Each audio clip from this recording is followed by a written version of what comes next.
Hello, everyone. If you like what I'm doing here, please consider subscribing, liking, and commenting. It would really help the channel out quite a bit. Thank you very much. This is your FBI.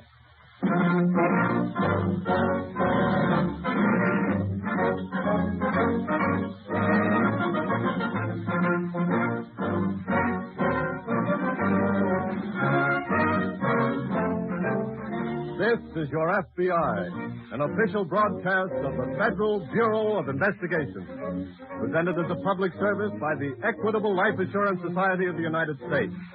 To your FBI, you look for national security, and to the Equitable Society for financial security. These two great institutions are dedicated to the protection of you, your home, and your country.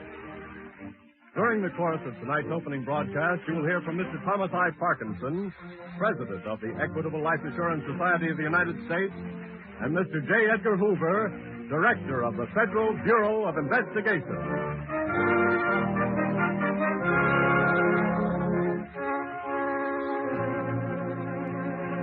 Tonight, the story of a crime against the nation, espionage.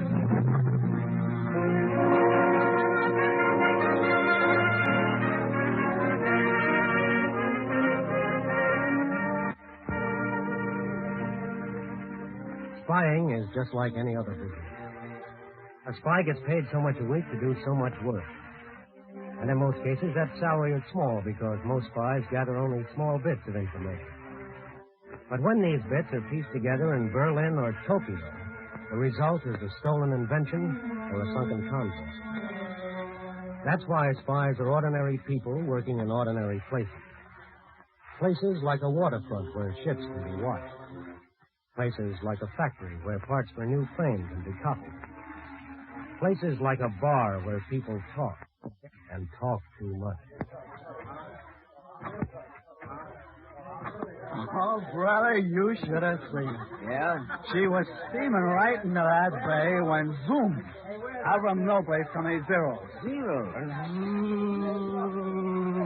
Bang. Bang is right. Oh, I'm sorry.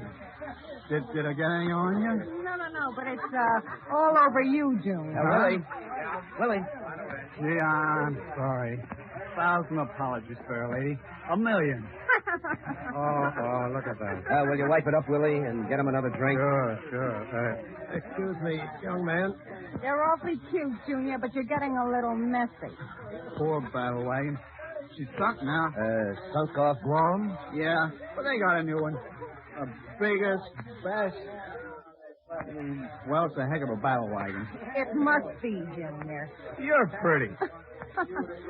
You hear that, George? Cheers. Where's my drink? I'll get it right away, Phil.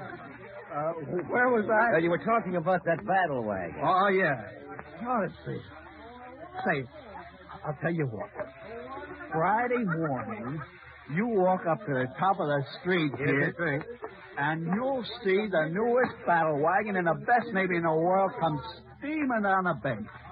She's just been commissioned. Excuse me, sir. It's still dripping on you. Yes. Then you'll see a real ship. Well, then let's drink to her. No. Let's drink to you.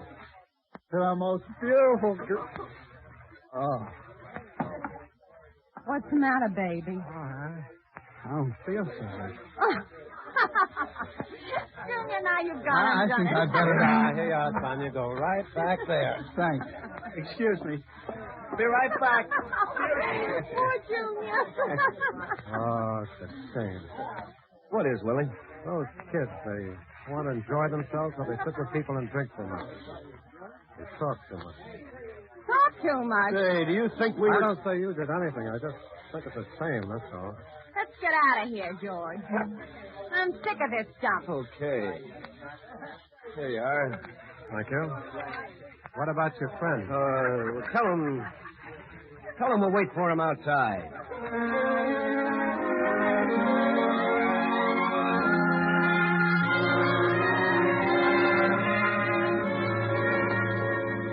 That was in January 1943. Early in February, 3 letters were brought to the attention of the FBI. 3 pleasant letters typewritten in English. 3 innocent letters intercepted on their way to Switzerland. 3 friendly letters containing, among other bits of information, a report and description of the newest battleship launched by our Navy. Come in. Hello, Dan. Hi. I've been waiting for you. Pull up a chair. Thanks, Ross. You look bushed. Yeah, I am, kind of. Why don't you try hitting the hay early? Are you kidding? I was in bed at 11:30 last night. But starting at midnight, the phone rang every hour on the hour. Mm-mm. My wife says she wishes she'd married a doctor instead of an FBI agent. My wife's been wishing that for 15 years. Did you read those letters from Switzerland, Dan? Yes. Very dull if you don't happen to catch the parts printed in secret ink on the back. Have they been sent to the laboratory yet? No, they just got here. Oh, we'll send them through. Check the printing on the back. It's in German, isn't it? Yes. Not in code, though. That's a help. Let's see. We'll have the ink checked, typewriter, paper. They're all signed Henry Brown. Yes, and all postmarked New York City.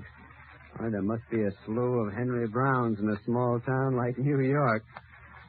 And it's probably an alias anyway. That's my guess, too. We'll check up on them anyway and see what the laboratory has to say.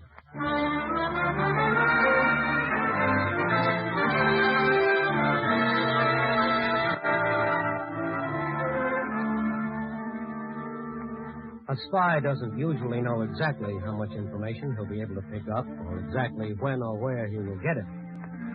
He knows, of course, that convoy movements in general are valuable. And he knows, too, that he may get this information from Navy or waterfront personnel.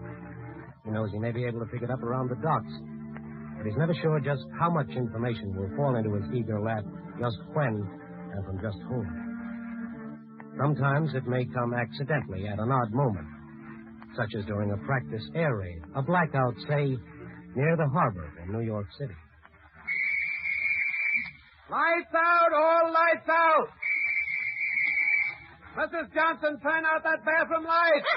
Quiet, listen. This is the blackout. Mrs. Johnson! Turn out that bathroom light. Lights out, all lights out. And you, Mrs. Oh, good evening, Mr. Gordon. Having trouble? Just with Mrs. Johnson, as usual. She's dark now. Yeah, now, but I always have to yell my head off. She's a fine one. And my wife tells me she's always complaining about Rachel, too, and how she can't get enough coal. Quiet, listen, quiet. Is Blitzen sick? They just had distemper. People like Mrs. Johnson ought to wake up and learn there's a war going on. Blackouts are very important. If I weren't a warden, you wouldn't find me out tonight. Aren't you feeling too good, Mr. Gordon? My kid's home on liberty, and this is his last night. Well, he'll be back soon. Not this time. He says he's going on a convoy run to Russia. Russia? Quite a trip. Yeah. And he's leaving tomorrow? Or the day after. Can you imagine? Just came back, too, from... Where was it? Italy. But that was a short run. They just dumped some machinery there. Airplane parts, probably. No. For tanks, I think he said it was. Oh, yeah? Yeah. Oh, how's business at the bar, Mr. Seaburn? Well, it's pretty good, thanks. Well, I think this will be a short blackout tonight. I hope so. Me, too. I got to write a letter before I go to bed. Business? No, it's to a friend in Switzerland. Oh, you were over there in 41, weren't you? Yeah, fine country. Well, good night, Mr. Gordon. Good night, Mr. Seaburn.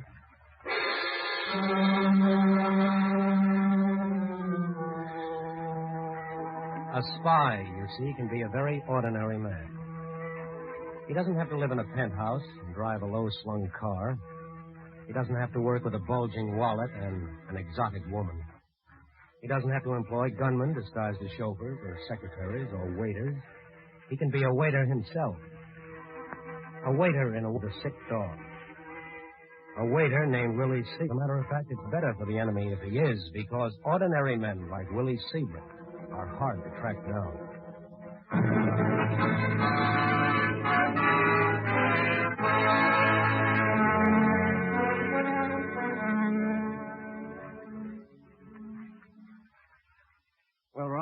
what kind of a typewriter our friends use, and we've had every agent in New York checking on them. What angle are you working on?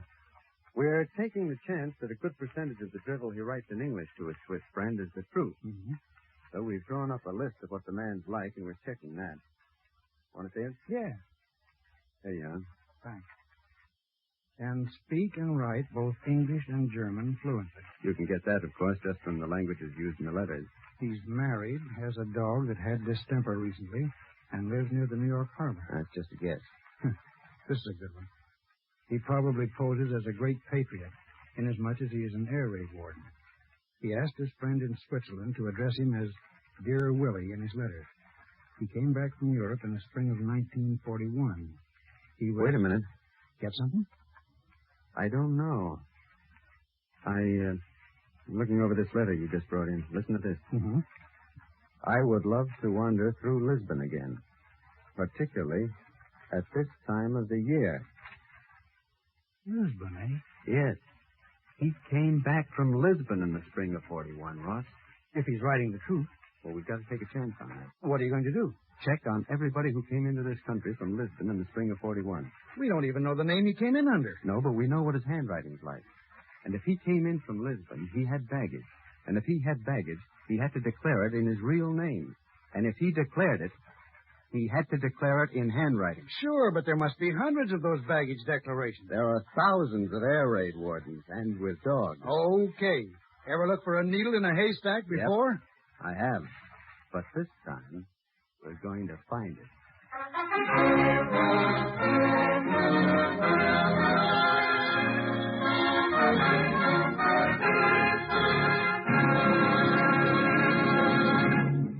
We momentarily close the Federal Bureau of Investigation file on the case of Willie Sebring.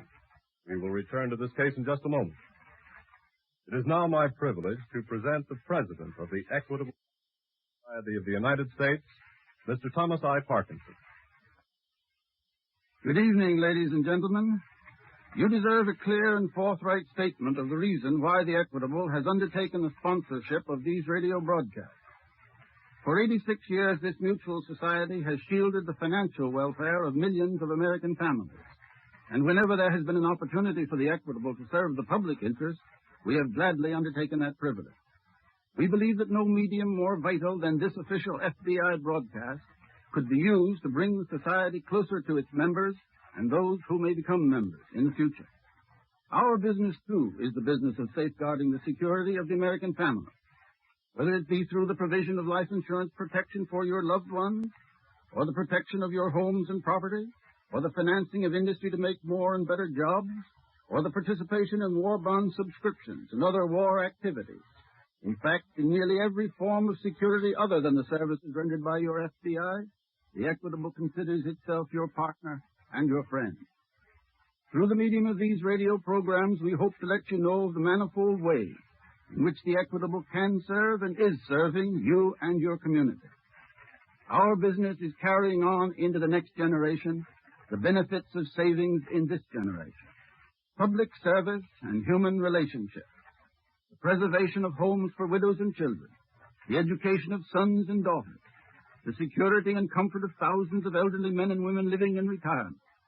And finally, the peace of mind of the American citizen is the mission of our society. And after all, there could be no closer parallel to the objectives of your Federal Bureau of Investigation. Thank you, Mr. Parkinson. And now we continue with the file on the case of Willie Sebring, spy.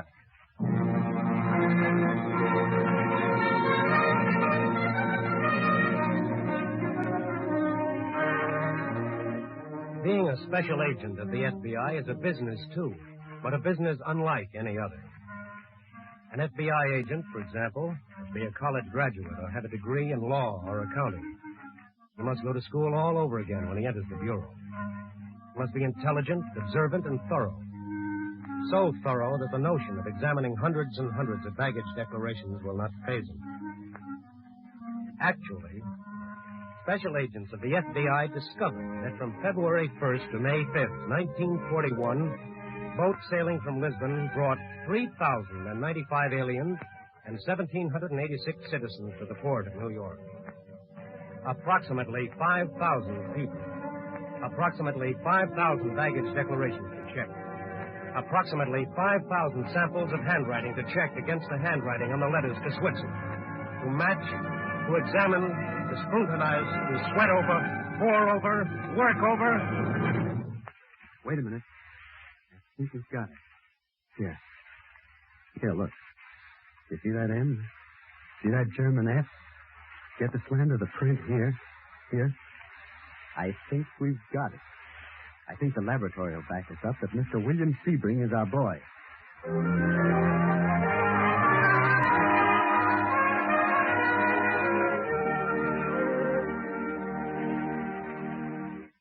William Sebring, eh? I'd almost swear to it, Ross. What's the report on him? He was born in Germany, but he became a citizen here in 1925. That takes in the languages. He's married, and he's an air raid warden. Has he got a dog?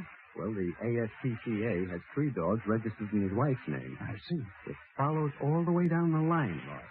He lives near the harbor. He works in a bar near the harbor. Come in. This just came over the teletype. Thanks. Ross, if Willie Sebring isn't the man, no one is. Sit down, Dan. Huh? What's the matter? Sit down. Mr. Hoover sent this over the teletype exactly 7 minutes ago. Concluded question script writing on intercept this case, written by William Sebring. Baggage declaration and letter to bank written by Sebring. However, insufficient samples to ascertain whether Sebring hand-printed German messages in secret ink. Also, no typewriting specimens available for comparison. Not enough proof. I'm afraid not, Dan. Okay. Now what? I think Sebring's the man. I think Mr. Hoover does, too. But we need more proof. Yes. More samples of his handwriting. And his printing, if we can get it. And typewriter specimens. That's right. Get them, and we get Sebring. I'm going to pay a call on Mr. Willie Sebring. You may scare him. Not this way. His wife rents rooms in their house. I've been instructed to be a roomer. I'll be a welder working in the Navy Yard. That ought to interest Willie.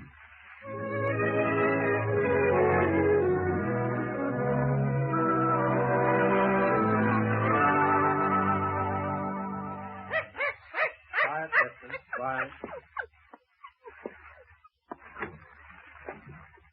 Hello. Hello. Well? Can I rent a room here? Oh, well, I'm sorry. My wife takes care of that, and she's out now. Oh, dear. Tough. I wanted to get a room right away. Why don't you try across the street? They've got a room there. Oh, thanks. I guess it doesn't matter. Same distance from the Navy Yard. Be quiet, Piston. Quiet. Well, hello there, old sport. Oh, you like dogs? Sure. Well, in that case, I'll tell you what. My wife is probably biting my head off, but we have a room on the top floor. Oh, thanks. I don't want to get you. No, it's all right. Come on in.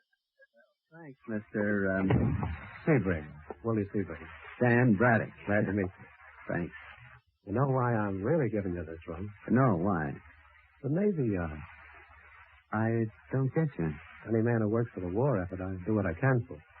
Say, you're a real patriot, Mr. Sebring. 100%. Right this way.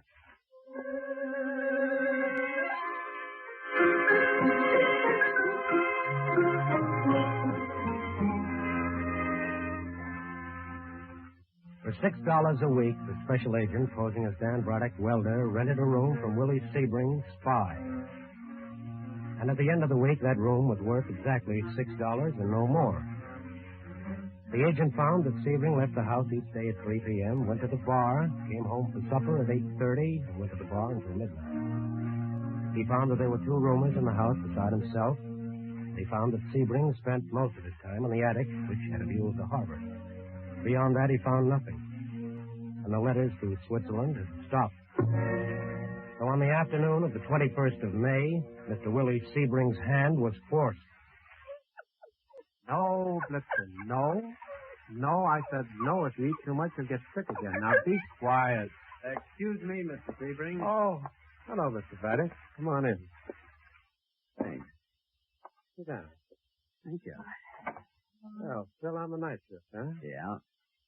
Well, those new ships probably need very careful work. Oh, they do, but they're honeys. Oh, I'm sure. I sneaked a picture of one I wanted to send to my kid brother. He's in the Pacific. Picture, huh? Yeah.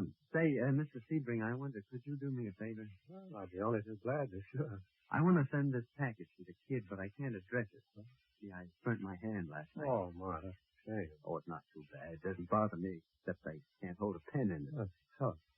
I was wondering if you had a typewriter in the house. You know, I could type up a label. A typewriter? Yeah. No, there's no typewriter here. I'll tell you what, though, my handwriting isn't so good, but I could print the address for you in ink. Swell. I'd appreciate Well, that. it's no trouble at all. Listen, be quiet. This dog will be the death of me one of these days. Now, who did this go to? Sergeant Fred Braddock. S-E-R-G.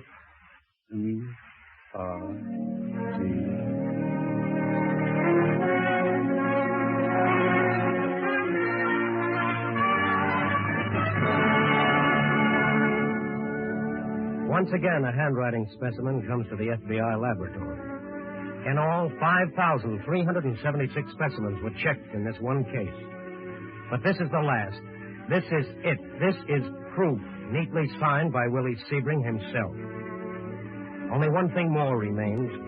One missing piece of evidence. One last final proof. A typewriter. Hi, you blitzing old boy. What's the matter with you tonight, huh?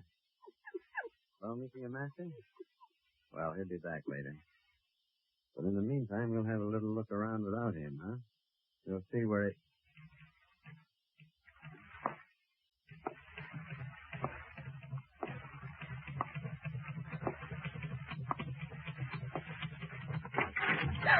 Oh, I'm sorry. Oh, you didn't scare me out of my wits. I really am sorry. I didn't mean to frighten you. My name is... I know. You're Mr. Braddock. How do you know? Mrs. Sebring told me. Well, I didn't know you lived here. Well, I board here, but I've been away on a 2-week vacation. Oh. Did you take your typewriter with you? Why, yes, why? Oh, I was looking for one the other day. Well, you can borrow this anytime you want. Everybody else in the house does. From Mr. Sebring down, huh? Mainly Mr. Sebring.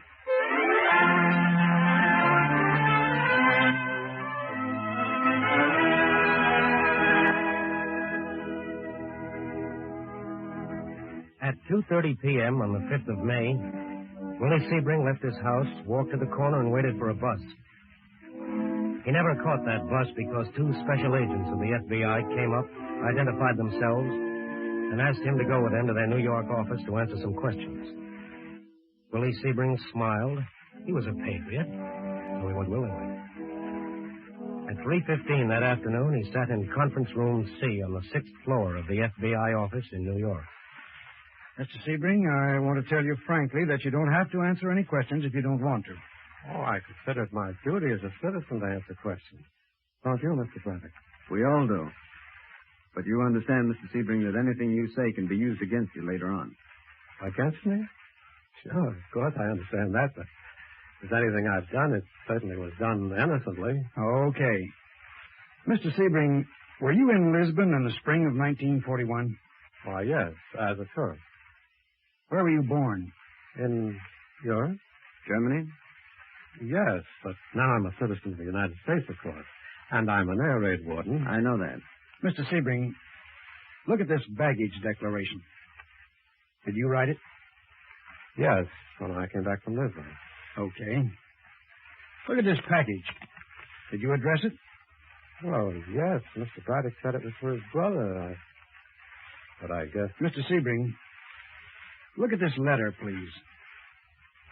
No. Look at the back, where the secret ink has been developed. Did you write that? Yeah. Could I have a cigarette?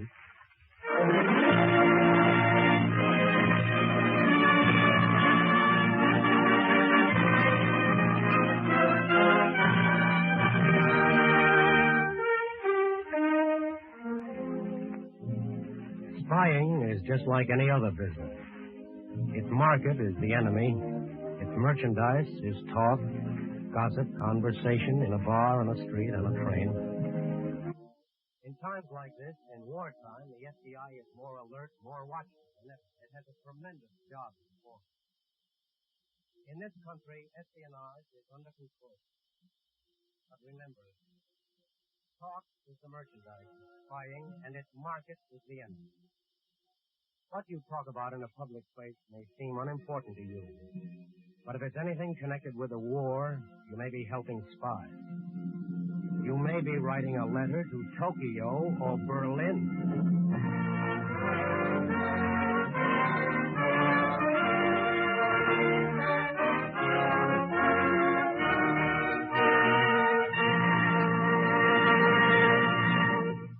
Before we close tonight's file, it is our special privilege and pleasure to introduce the director of the Federal Bureau of Investigation, who is in Washington, Mr. J. Edgar Hoover.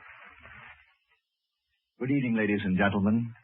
Your FBI hopes that these broadcasts will help you to know more about the organization which is dedicated to the safeguarding of your welfare and that of your family. Perhaps through these radio broadcasts, you will not only be entertained by the stories of your FBI in action, but you may also gain a better appreciation of your own personal responsibility to your family and to the community in which you live. And I want both you and Mr. Parkinson to know that speaking for myself and for the whole Bureau, I am especially pleased that these messages are being brought to you under the sponsorship of another institution which likewise is dedicated to the security of the family, the Equitable Life Assurance Society of the United States. Every man, woman, and child in this nation should be alert and ever watchful for the slightest information which might lead to prevention of a crime by our enemies within and without the United States.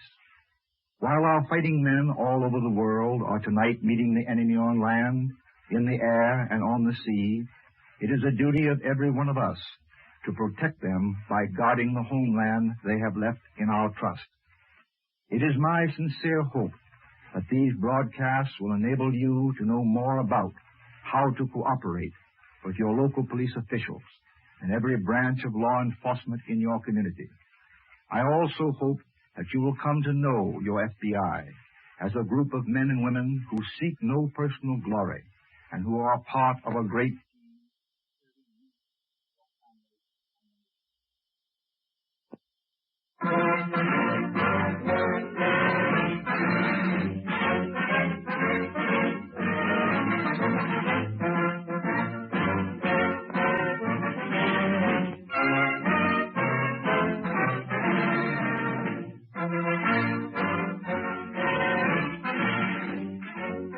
The incidents used in tonight's broadcast are taken from the files of the Federal Bureau of Investigation. However, all names used are fictitious. Any similarity thereof to the names of persons living or dead is accidental.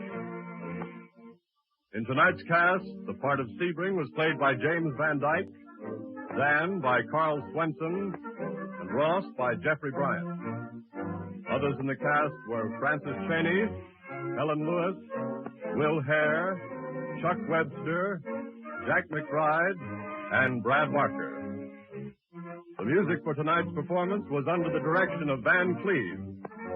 The author was Lawrence MacArthur, and your narrator was Frank Lovejoy.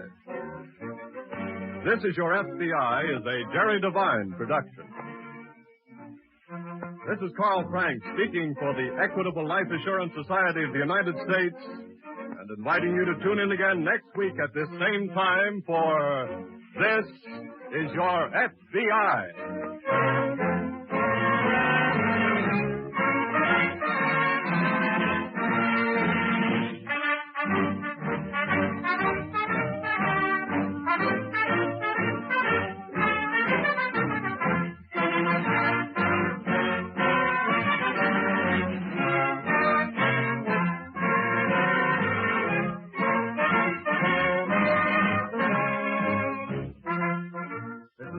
Network of the American Broadcasting Company.